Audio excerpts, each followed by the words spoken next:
முதல்ல 31 வரைக்கும் -48%. இன்னைக்கு அது -21%. நாம 4ஆம் தேதி வரைக்கும் வார்னிங் கொடுத்தோம். ஐஎன்டி பிள்ளைக்கு 5ஆம் தேதி வரைக்கும் வாய்ப்பு இருக்குன்னு சொல்லியிருக்காங்க. இல்ல இது வந்து மழைக்கான இது வந்து உங்களுக்கு வந்து அடுத்த ஒரு 5 தினங்களுக்கு நம்ம கொடுக்கும்போது அந்த இங்கிருந்து வந்து 5ஆம் தேதி அவங்க வந்து தனி உங்களுக்கு தனியாக கொடுத்தாங்க. இது வந்து 5 தினங்கள் வரைக்கும் நாம கொடுத்தோம். அவங்க சொல்லும்பொழுது இங்கே சொல்லும்போது எல்லாத்தையுமே கார்பரேஷனோட ஏஆர்டியில காலையில் 8 வரைக்கும் 16 சென்டிமீட்டர் மழை பெய்ஞ்சிருக்கு சார். நாம நேற்று கனமழைக்கான வாய்ப்பு மட்டும்தான் சொல்லியிருந்தோம். மிக கனமழை அது கார்பரேஷனோட ஏஆர்டி நம்ம கணக்கு எடுத்து இல்லை அதுவும் எடுத்துருக்கோம். நாம கொடுக்கும் பொழுது கனமழைக்கு தான் எதிர்பார்த்துருந்தோம். அது கனமழை மிக கனமழையாக ஆகிடுது. நேற்று பார்த்தீங்கன்னா உங்களுக்கு வந்து பகலில் வந்து ஈவினிங் வரைக்கும் கூட அதிக மழை இல்லாமல் தான் நினைக்கிறது. அப்போ கூட கனமழை கொடுத்துருக்கோம்னு சொல்கிறாங்க. கனமழை வந்து பிறகு தொடர்ந்து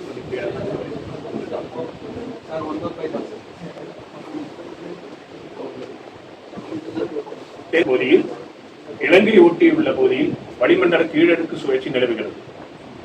மேலும் கிழக்கு திசை காற்றும் மேற்கு திசை காற்றும் சந்திக்கின்ற ஈஸ்ட் வெஸ்ட் ஷேர்தோம் தமிழக பகுதிகளில் நிலவுகிறது.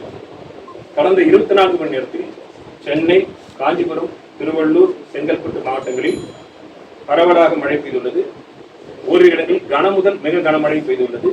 அதிகபட்சமாக திருவள்ளூர் மாவட்டம் செங்குன்றத்தில் 13 சென்டிமீட்டர், பெரம்பூரில் 12 சென்டிமீட்டர் மழையில் பதிவாகிறது.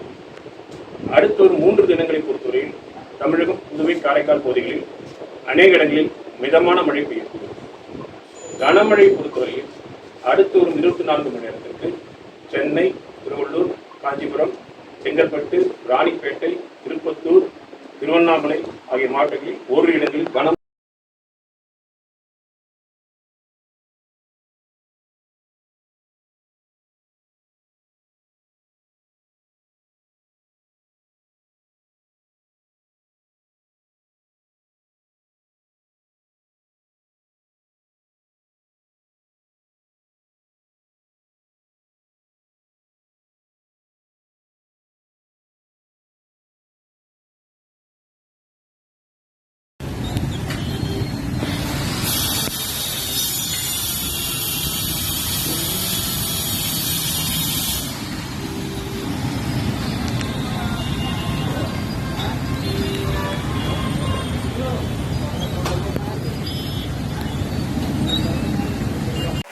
Current box